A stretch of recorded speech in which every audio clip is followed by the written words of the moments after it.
And we want to close out the year super strong with like a Christmas gift to us. It felt like it was a gift to us personally. It's really a gift to the world.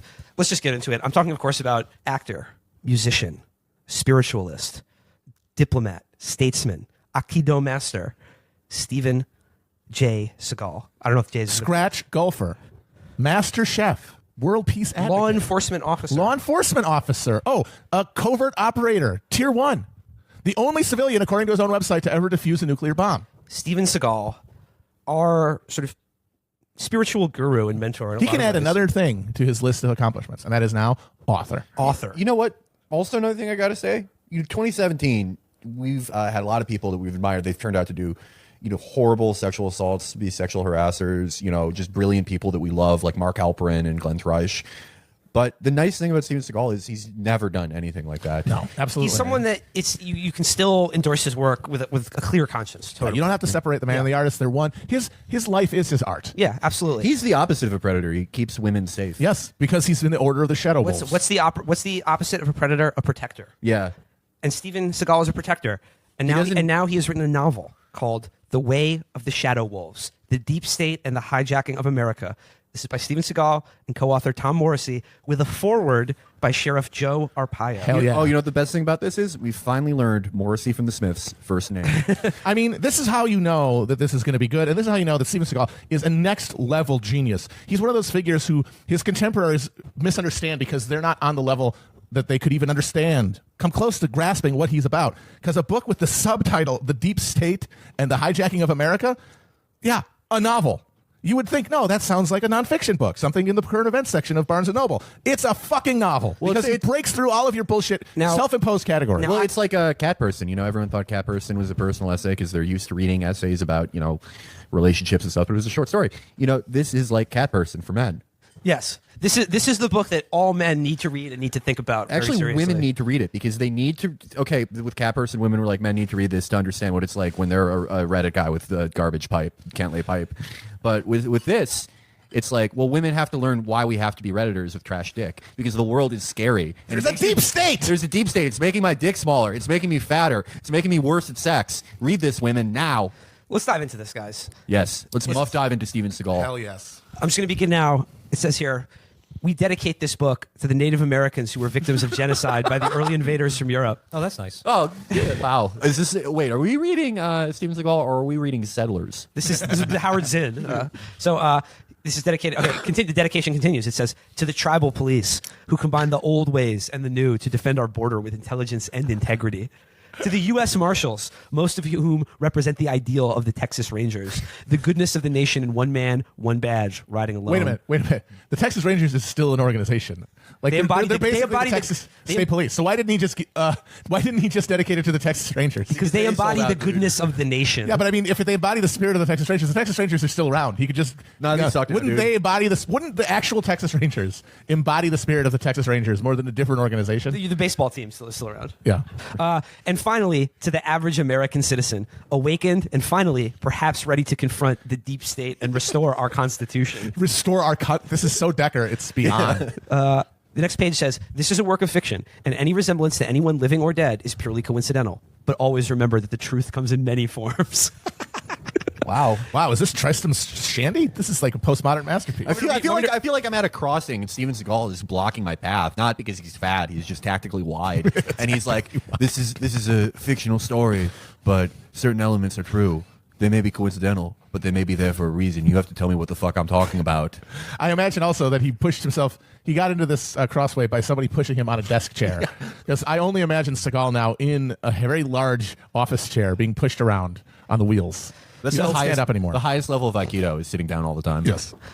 In Sheriff Joe Arpaio's foreword, I'm not going to read all of it, but he says... it's mostly the sound of guns being shot into the ceiling.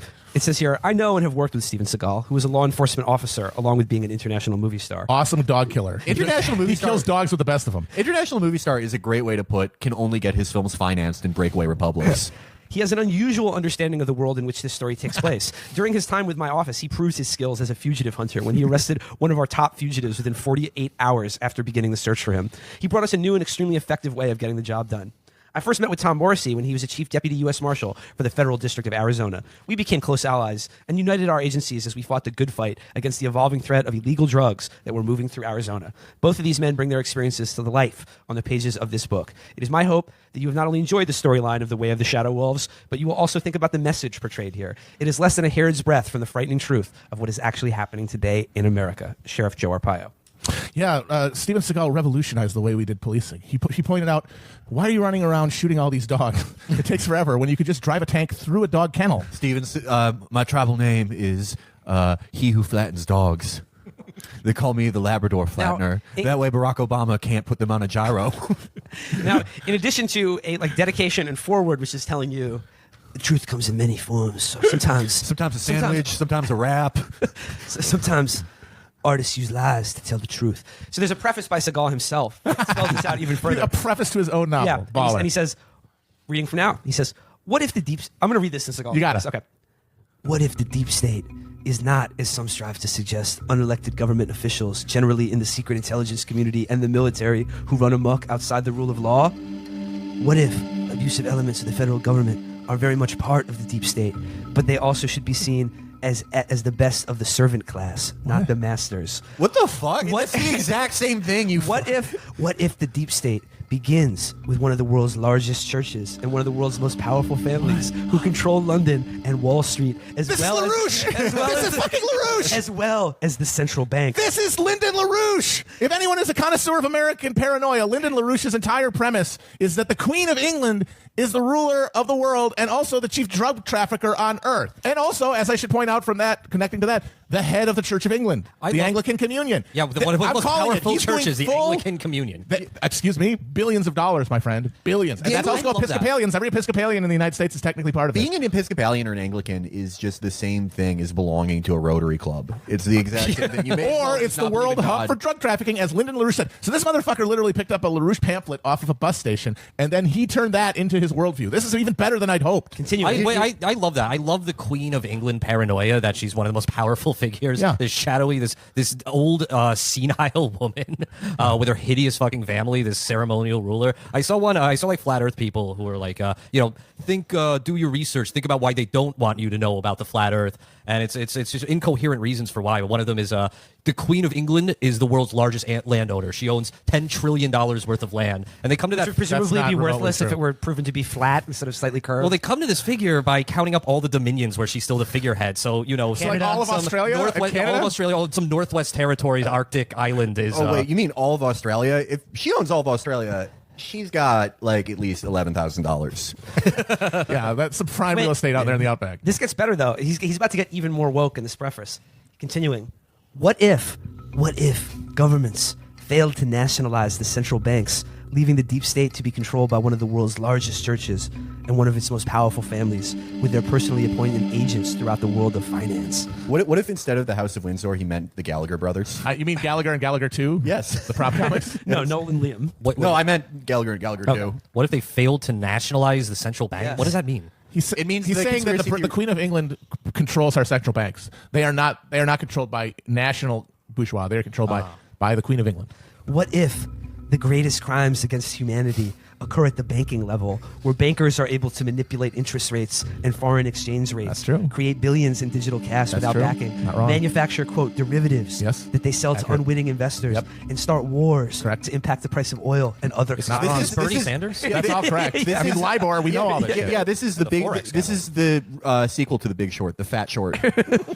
It continues. This is crazy how woke he is. How it's like we're writing this preface here. We have to rewrite the book now. What if beneath the bankers and are the political parties, generally two parties per country, that conspire to exclude all other political parties and True. independents from power? That's true. What if in the United States, one party controls 17% of the eligible voters and the other major party controls 13% of the eligible voters? What if another 20% belong to small parties while fully 50% are independent, Oh, boy. no party preference, Oh, boy. or not interested? Oh, boy. What if many active politicians could be assumed to be compromised?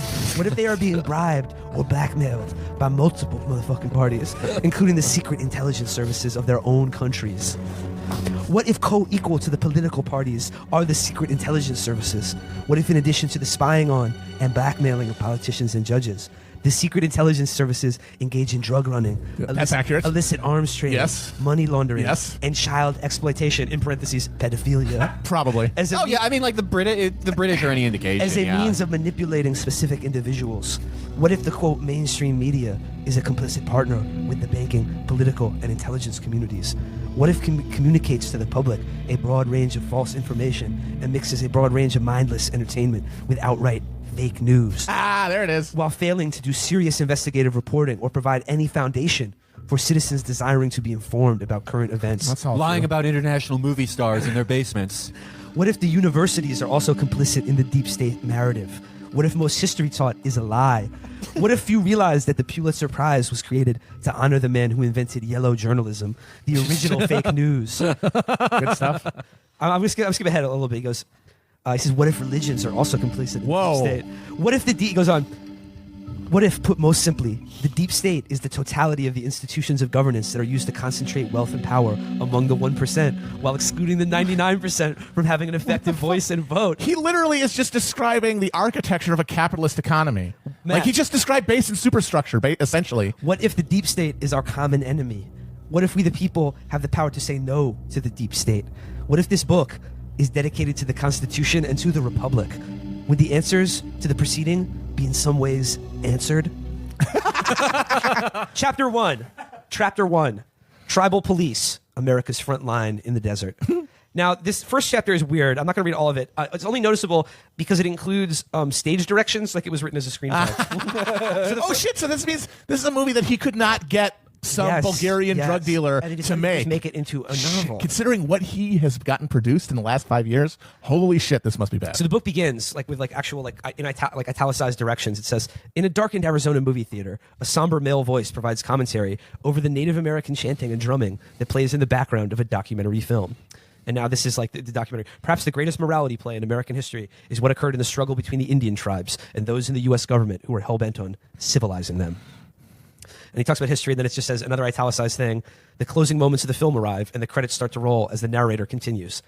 Native Americans have an innate and powerful spiritual connection with the earth and its creatures. An understanding of the true nature of all that is on this planet and how it works in the perfect balance of cause and effect. An elite group within the Native American communities, known as shadow wolves, are part of this perfect balance and are the, quote, best of the best, with the ability to see what can't be seen with the eyes. They know without having to be taught. They blend easily with the night. True right from wrong is ingrained in their souls, which makes them able to stand against evil no matter the cost, to see footprints on rocks. A man sits alone, quietly watching the film in the back of the darkened theater. He stirs to his seat and comments to himself, "It's about time." John Goad rises from his seat and continues viewing as he backs up slowly, making his way out of the theater into the lobby. Matt, the last name is spelled G-O-D-E. Would you pronounce that Goad? That's Goad, yeah. Goad? I thought it was G-O-A-D and this was a Jim Jim Goad, Goad yeah. reference. John God. All right, now this is John God. Chapter 2 is where it really starts, and this is the actual book chapter. That was sort of introduction. The first chapter Yeah. it was very weird. So, chapter 2, deep state sign in the desert. The Arizona desert sky was full of color as the sunset, and the spirit of the night began to stir. The clouds, a brilliant orange, were hanging on the horizon, with sun rays lighting them from the bottom up. Love those orange As stars. the daylight crept behind the mountains, off in the distance, but not too far from where a man named John Goad was standing. This tall, lean man, who in the Bear approaching man? darkness could have been easily confused with a saguaro cactus, was breathing in the beautiful scene before him. I'm sorry, he's a wolf of a man. I Yes. just remember. The Native American, John Nantan Goad, had classic chiseled features and was born and raised on the reservation, leaving it at the age of 18 after graduating high school to join the United States Marines. It was clear even in boot camp that he had something unique going that had its genesis in the words of his grandfather, who taught him the old ways, starting when he was 13 years old. Fucking fish. His spirit was totally connected to this land. He knew that when he walked in the desert, he was stepping where the many brave, bold, and sometimes naive men who preceded him once walked. He could feel their energy and sense their spirit with the way things were playing out in their culture. I feel that way when I go to buy cigarettes. How they had been led down a path of total dependence by an elite group of politicians who were concerned only with absolute power. Nothing more, nothing left. This is my favorite trope in bad writing or like bad filmmaking is when someone like goes anywhere. They're like, you know who else walked these steps? My ancestors, or like, you know, someone I respect. You know, whenever I jack off, I'm like, my grandfather did this. He never thought that I would be able to afford a 1-bedroom in New York. Well, I hate it here. I bust on my stomach. It coagulates in my belly button. And I think the rotten politicians would never do this. the clowns in Congress don't know anything about our ancient ways. About 20 feet from where John was standing was a rise in the land. He proceeded with what he was doing despite the action behind him. I'm skipping around a little bit. That's literally a stage direction. Moving slowly toward it while shaking his fist in the air. This was his grandfather's old ways method of bidding the sun a good night and asking it to return in the morning. This is classic. This is taking something that someone with dementia did and being like, yeah, that's indigenous. Yeah, my grandfather would shake his fist at the sun and say, don't come back here, like the Shelbyville guy with the lemon tree. And yeah, that's ancient wisdom, according to Steven Seagal. Going to the zoo and then having your grandfather yell at a duck is an ancient tradition. Well, the ancient tradition of my people walking around Walmart in a bathrobe and thinking that everyone's my wife. My ancestors posted in this local news comment section. They too were upset about the saggy pants. Yeah, my great grandfather wrote many letters to the newspaper saying that they should stop hiding the fact that Doonesbury is a Jew. It's ancient wisdom. As he was ceremonially dancing and chanting towards the rise, he suddenly dropped to his knees. There he began his shaman-natured ritual, celebrating the spirit of the wolf, the dominant creature of the night.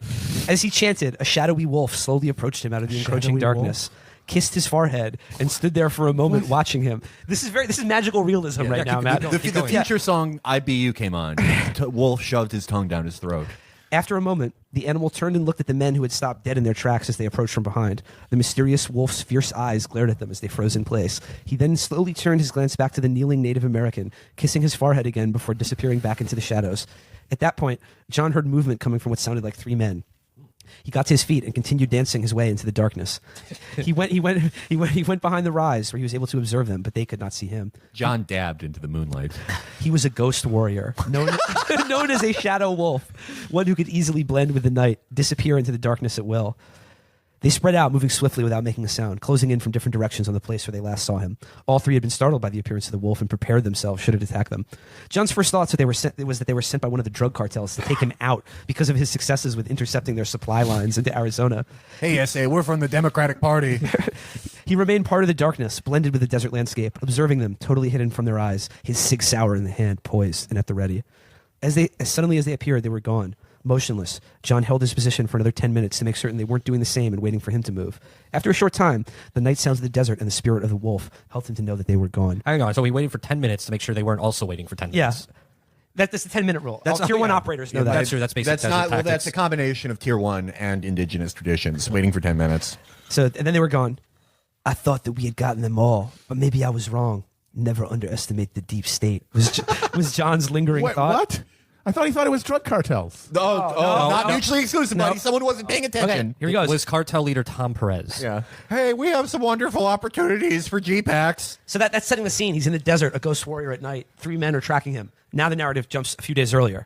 Things had started to get strange when he began hearing from a confidential informant that there were black SUVs doing a lot of driving in the night out where nobody was. He mentioned a young tribal member. Nobody was, except for the one person who was there. Yeah, he meets this like sort of reservation kid. And he goes, so he says, how come you were out there? John asked the young man whose nickname was Sweet Tooth. I was camping. Out there? Why? John asked. Wanted to be alone, trying to find myself. I'd call that being as alone as you can get without being on the moon, John said sarcastically. What a great term. Amazing. He really just has an amazing ear for language. This guy is a wit. Yeah. I like being alone, that's all. Wait, no, sorry, that was the kid. How many nights did you see the SUVs, Tooth? So he goes on like this. He's talking to this young kid who's out in the desert in the middle of the night. He saw some SUVs doing shady things. He says the rangy young Indian was ganglion of average height, dark complexion with long black hair, and a constant, slightly hopeful smile. He wore a black Billy Jack-style flat-top cowboy hat. In his early 20s, he didn't light up the sky with his brilliance. John didn't have to think much before taking him up on his offer. So he's going to take him to the part of the desert where he saw the black SUVs. When Seagal described his smile, he was just describing the Cleveland Indians logo. He just spent his research for this book was looking at racist sports logos. I did enjoy also the super current and relatable Billy Jack reference. Yep. Yes, he was wearing a Billy Jack hat, and he had the smile of a young Al Jolson. So going on, it says, he studied the tracks in the direction. Well, okay, this was a common occurrence in the Arizona desert between the Mexican border and Phoenix. Something he thought extremely dangerous, and if left unchecked, could cause the eventual destruction of the United States. Whoa. The deep state within the mainstream media kept the eyes of the country on the flood of illegals that were coming across the border.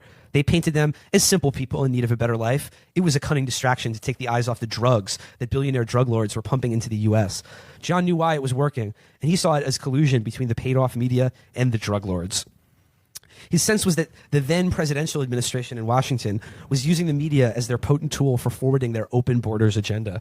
He felt like they were poisoning the minds of the many who drank up what they were spewing like thirsty nomads in a desert oasis. Oh, I'm so thirsty. Give me that water. I need to spew it all over the place. That's how I drink. I don't know how I keep dying. It's weird. I have no idea. Every how time I drink. go to an oasis, I get a bunch of water and spew it everywhere, and then I fucking die. What the fuck? I'm fucking starving, dude. Give me that jerky. I want to chew it for about 20 seconds and just spit it in your face. That's how I eat. I'm chronically malnourished for some reason. So the illegals are a distraction from the drug trafficking, but what's supposed to destroy America? The drugs. Drugs. The drugs? But no, funny you asked that, Virgil. What troubled John even more was that the country was asleep when it came to the OTMs, or other than Mexicans coming across a virtually open southern border into the country and possibly assembling for what America had never known before, a jihadi caliphate. I'm guessing that Steven saw that Breitbart article where somebody found a T-shirt next to the prayer Rio Grande rug. and said, prayer rug. I love the idea. I love the idea of just like a DIY caliphate, Now, just springing up slowly. They're like, they start out with neighborhood watches. They're like, no, it's nothing weird, nothing out of the ordinary. We're just making sure you're not doing anything I'll tell wrong. you, illegal. If I wanted to create a global caliphate, or a caliphate in America, rather, I'm not going to try to get a bunch of guys in the arduous overland journey from Mexico to I don't even know what. Like establish neighborhood watches, or like what the fuck is even the plan? All you need to do, kidnap Jake Paul and get him to convert to Islam, and you're done. Because he will then start a bunch of videos to his Jake Paul fans going, hey kids, you know what's fucking fleek? It's the fucking Prophet Muhammad. He's on point. He's swag. Epic fucking swag. And then in 2 weeks, they would be beheading their parents for blasphemy and raising the black flag over every fucking American small town city hall. No, that's what I don't get. That's my favorite thing about like the right wing caliphate conspiracy theory is that like people can't even get their neighbors to like join the Kiwanis Club. How are they going to get them Kiwanis to Club. Who gives a shit? I'm only pronounced legitimate things like the Islamic State. How would you get people to join your like junior caliphate? You can't even get people in a beer league. Americans have no sense of And community. it's like it's a beer league, also no beer. Yeah. So there's going to be no beer. The deep state is using the illegals to distract from the drug trafficking, which provides a porous border Yes. for the real threat, the caliphate to to come come through through. to create a new caliphate. Which is what the deep state wants. The deep They state want wants to be replaced. by a caliphate? To round out this thought, he says his fear was that they were already spread throughout the country without anyone understanding how big a threat it was, especially in the American cities they could be targeting. So they're already here. I mean, just to be clear, I know I'm like trying to figure this out and take this seriously and understand, like try to discern any kind of internal coherence here, but this is actual mainstream conservative thought, right? Oh, yeah, now. no, that's what This they is think. the center of gravity in the Republican Mainstream Party. conservative thought is that the media is like doing daily reports about Mexicans and being like, let's just open our borders. And then meanwhile, like they send the women and children first, but behind them are drug traffickers who are also Muslim, and they're selling people lounge, so they're too high to resist the caliphate. Although, Matt, you pointed out this is LaRouche shit, but LaRouche was a Marxist, right? That's how he started? He was invented very Marxism. eclectic. He was a left winger. He was a right winger. He was basically everything at once. He was amazing. It's like Marxism and Bircherism kind of melded together. Kind of, yeah. The two smartest Amalgam. things you can believe, yeah. Well, the thing is that what's so frustrating about this, and that, yeah, this is really interesting because in addition to being an absurd document written by a sex pervert and moron, it's also Hey, don't insult Tom Morrissey like that. yeah, and a cool genius and martial arts god. He wrote Shakespeare's sister. But is that it identifies? This is absolutely tracking with every folk belief of like Yeah. the populist right. Like the people banning things can make him president. Apparently, but the thing about it is, you have a basic alienation from capitalism because these are normal people. They don't have a lot. They're not the ones benefiting from the current neoliberal order. And then instead of like following that alienation to its roots in capital, they lose themselves in these conspiracy theories that are more attractive because they are more coherent and make more sense because they are a narrative that tracks with the narratives that they see in entertainment, yes. like fucking Yep. Steven Seagal films. Exactly. I'm gonna paraphrase a little bit. So he's Agent John Goad is sort of talking to this kid Sweet Tooth, who's kind of a skell, kind of a shitheel, but he sees something in the kid despite him being scrawny and weak. So he says, Hey, kid, you could do all my actions for me while I sit down for 3 hours. he says he felt a sudden surge of sadness fill his heart as he recalled his own upbringing by a mother who struggled to make his life good and a paternal grandfather who taught him the ancient ways. From time to time, he could understand until he went off to the Marines. He thought about the way he was guided and kept on the path by two people who cared about him and the way his life should be. Did Sweet Tooth have anything like that in his life? My name is John Goad. John Nantan Goad, he answered with a trace of sensitivity. Cool, I like that. You are this quiet guy who moves around like no one I have ever seen. Just very. You are a res man, and yet you ain't. He had a curious expression on his face, but he seemed sincere in a crude way. How does a dude get himself a job like yours? A dude gets himself a high school diploma for starters. You got one of those? So then Sweet Tooth goes on and like tries to tell him that like he wants to become a cop, and he's been in some trouble before, blah blah blah. And the whole time he's John Nantan Goad is sort of coaxing out of him the story of what he saw in the desert the other night with dark SUVs moving small boxes from truck beds into SUVs and strange men in the desert while he was, quote, camping out. So continuing, it says, John didn't buy all of his story, but the part that he did caused him to fully understand that what was taking place out there under the cover of darkness was not something to be celebrated by good people. There was a feeling about this place that disturbed John, but he couldn't put his finger on what that feeling was. It stirred something in his memory that made him feel uneasy, though he couldn't quite get where it all came together. It seemed to take him back to the things his grandfather had warned him about when he was spending time learning from the old man. He remembered being told that he had the spirit of the snake in his bloodline, and that, quote, gave him power over some people and many snakes. That's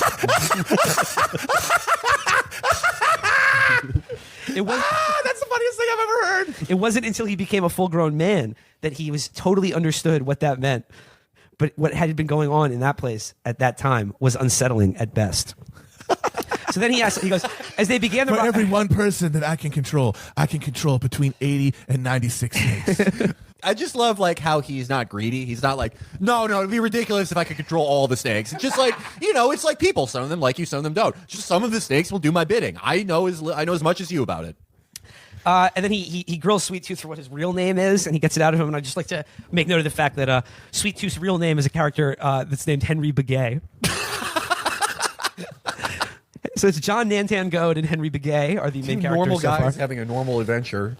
So Just regular names people have. He says he stopped dead in the middle of the small dirt road, and in the middle of his sentence when he noticed several coyotes pawing the ground just off to the side of where they were driving. John got out quickly. He then paused for a few seconds before beginning to walk cautiously towards the animal. The younger man stayed in his seat, not wanting to move until he knew what was going on. He froze when he saw John draw his weapon slowly. The big man was hoping he wouldn't have to use it on the dogs as he moved to within 15 feet of the small pack. They took off when he made some strange sounds and spoke words in a language the young Native American had never heard before. He shook his head, saying to himself, I believe those animals understood every word this guy said. This is some crazy shit, man.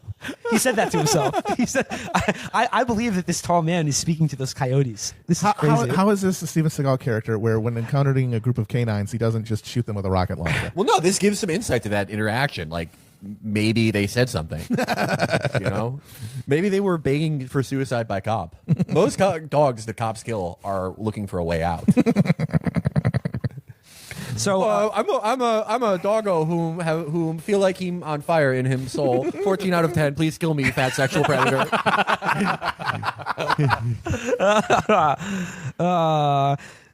Basically, Agent John Nantan Goad finds a woman's body in the desert in a shallow grave. Her hands and feet are missing.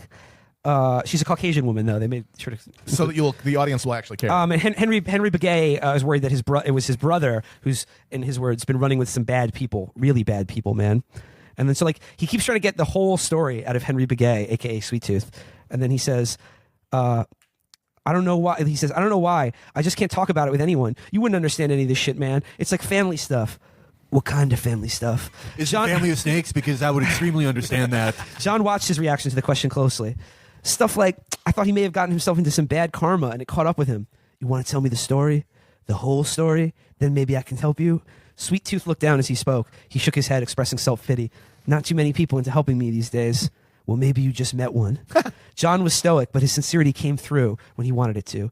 My feeling is that you got something on your shoulders that maybe needs to be lifted off. Talk to me. The younger Native American wanted to trust John, and he actually had to fight back the tendency to do so. He had been burned by a lot of people he had trusted before and had adjusted his thought process to stay away from anyone but family when it came to an issue like this. I got a question for you, Goad. What? Do you know anything about the Mexican military running practice shit on this side of the border? Practice shit? What kind of practice shit are you talking about? Maneuvers?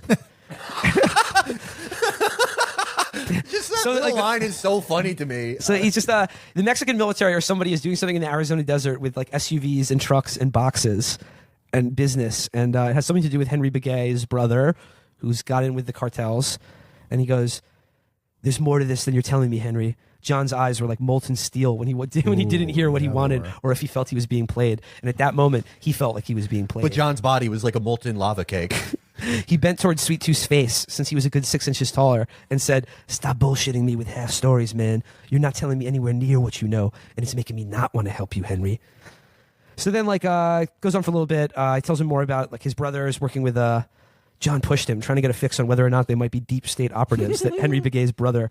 No, they weren't American, but he said that there were these heavy-breathing Arab guys coming out of them. Heavy breathing? What was making them breathe heavy? Felix was with them, basically. Felix was doing Hezbollah desert maneuvers in his new training. I want to know. Well, first, I want to point out that the maneuvers line is hilarious because it's classic Seagal dialogue where someone describes like an event or something going on to him, and they're like, "Yeah, they were doing, they were shipping drugs out," and Seagal will say something like, "You mean exporting?" Like he does what I call thesaurus dialogue, which is like whenever you're talking to someone you don't quite know what they're talking about, but you want to make sure that they know that you're on their level and you can associate words with them that don't quite move the dialogue forward. But because every dialogue, every bit of dialogue in every Seagal thing is just like from two different movies smashed together, it doesn't matter.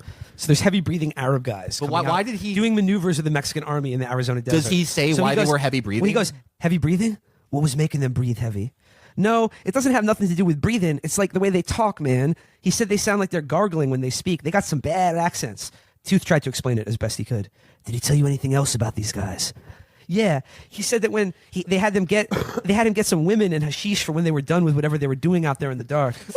yeah, they came in on flying carpets. That was his job. Their leader, Aladdin. They said something about making America a whole new world. They got this weapon of mass destruction. It's a lamp. Yeah. The strange thing was when they were done, they just hugged my brother and said, "Genie, you're free." So that was his job? You're telling me your brother's a pimp and a drug dealer? Yeah, and that's what worries me. He hasn't been promoted in 3 years. He said he was going back down to Mexico with the rich guys, and they were going to stay there for a while because they were hiring him to help them with some projects. Projects? Bear Stearns Bravo. Did they projects? Did he say what kind of projects? No, that's all. That's all he said, and he took off. He's got him a nice ride now. It's an Audi with Sonoran license plates. He's been strutting around, all proud, like he finally made something of himself. John ran Tooth's story through his head, thinking that this was shaping up to be something that couldn't be classified as a happy ending for the young Henry Begay. The way people go missing in Mexico is becoming more and more expected in some circles of society these days, and Jimmy Begay seemed to be traveling in those circles. Jimmy Begay is the brother. I have a theory. I haven't read the book, obviously, but I have a theory about the plot. Jimmy Begay is doing doing federal crimes, so he can turn state's evidence and go into witness protection, and they can finally give him a new last name. The most convoluted plot. So they find the body in the desert. CSI Crime Scene Investigations Unit shows up, and then Sweet Tooth says, "Well, like, I'm going to be your assistant on this, right?" "My assistant?" John looked at him with a slight smile. There was something going on with this kid that John found worthy. "Now let me think this through. You're going to be my assistant? My assistant what?" "Your assistant, cop, I guess." "You guess?" John was beginning to enjoy his newfound friend's naivete, but that coupled with his sense that somehow, some way, Jimmy Begay might be messing with some danger people. He literally is saying like he fell in with a bad deep state crowd. He just told them that his brother is like doing shit for Mexican drug cartels, heavy breathing Arabs who want women in hashish in the desert, and the Mexican military operating on the U.S. side of the border. They were there because they found a woman with her feet cut off. And he's like, "Oh yeah, my brother probably did that." And he's like, "Oh, your brother." I can't help but have some feeling that maybe Jimmy Begay is involved in some bad shit, man. The thing I really like about this is they're like, he fell in with a bad crowd, the deep state. Like, like Evan McMullen is just hanging around the res being like, "Hey kid, you want to make some money?" Yeah, there's a guy in like a Spy versus Spy trench coat on every corner being like, "Psst, psst, put this microfilm up your ass." So Jimmy Begay might be messing with some danger people. He couldn't shake the notion that this could have something to do with the international deep state. The hidden actors who played hard with the truth and understood the real game and its dark rules. End of chapter 2. That's so good. The opening of Steven Seagal's Shadow Wolves. Oh my God, we're reading every fucking chapter of this. Amazing work by Stephen Tentacion. That is so. Yeah, you know, I thought that this car accident, I suspect it might have something to do with the deep state and its dark ways. I wish Steven Seagal could go back in time to investigate Jack the Ripper and be like, "I think this guy might be up to no good." I think this guy might be one of those motherfucking Jews. you see that writing on the wall. It says so. So I deduce that he's one of the Hebraic peoples. This motherfucker called Panzeram seems to have maybe fallen in with a bad crowd. It's the motherfucking protocols of the fucking elders of Zion. Which is basically what this international deep state is. That's kind of the preface to this book. There's some type of motherfuckers who are A to B motherfuckers. They go from their house to the store to the dojo to even the nightclub. But there are other motherfuckers who be wandering forever. So that was basically the opening chapter. Cannot wait for Preface more. to Very excited. Steven Seagal's Really good. This is gonna rip story and of the slap. Shadow Good. Wolves and the secret untold history of the bad danger people who make up the motherfucking deep state. Yeah. Who are like, it sounds like the foot soldiers of the caliphate are like Instagram hi sweetie guys Yeah. from the Gulf. Yeah, watch out, Ben Shapiro. I think you've been owned. This is blows- better than True This is Allegiance. seriously, honestly, like no joke. Like this is, it has the same weird repetition. Like I didn't quite get it. Like, I didn't read the whole thing, but Sweet Tooth is referred to as a young Native American probably 6 times in the narration. So it has that weird like repetitive tick. But seriously, Tom Morrissey and Steven Seagal are actually better prose stylists than Ben Oh, Shapiro. way better. This is Well, way million more times better. interesting. This Like, is this- more. like, the Yeah, dialogue this is more. this is actually exciting. Yeah, Ben you Shapiro's wanna- really boring pedantry. You want to know what happens next. Like, there's always suspense. It's interesting. You don't know the whole thing yet. Whereas, in this, it'll be like, yes, it's this like fat dumbass and his child sidekick bumbling around the desert. But it's like, whoa, I want to find out the whole plot. But with Ben Shapiro, it's just like every scene is just a setup for Ben Shapiro to like reword one of his arguments from his little Breitbart column. Like, oh, look at the poverty pimp, Al Shapiro. Mr. Al President, Sharpton. nice ad hominem right there. Yeah. Like in Ben Shapiro's book, like the scenes like a guy is captured by Al Qaeda, but like the Al Qaeda guys are like, oh, and by the way, Republicans are more racist than Democrats. Ben Shapiro's book is just racist West Wing. Yeah. This is like the real shit. I feel like Seagal, because he spent so much time being a warrior, he didn't develop A ghost warrior. a ghost warrior, not a ghost writer. He didn't develop his prose as he should. But if he had trained that way, I think he could have been like a military epic storyteller on par with Hideo Kojima. That is, yeah. That's we'll be returning. We'll be returning. Oh, yes. for sure. Going back to the Valley Yeah, yeah. Boys. We might actually finish this. However, to round First things book out, I'll have read in 7 years.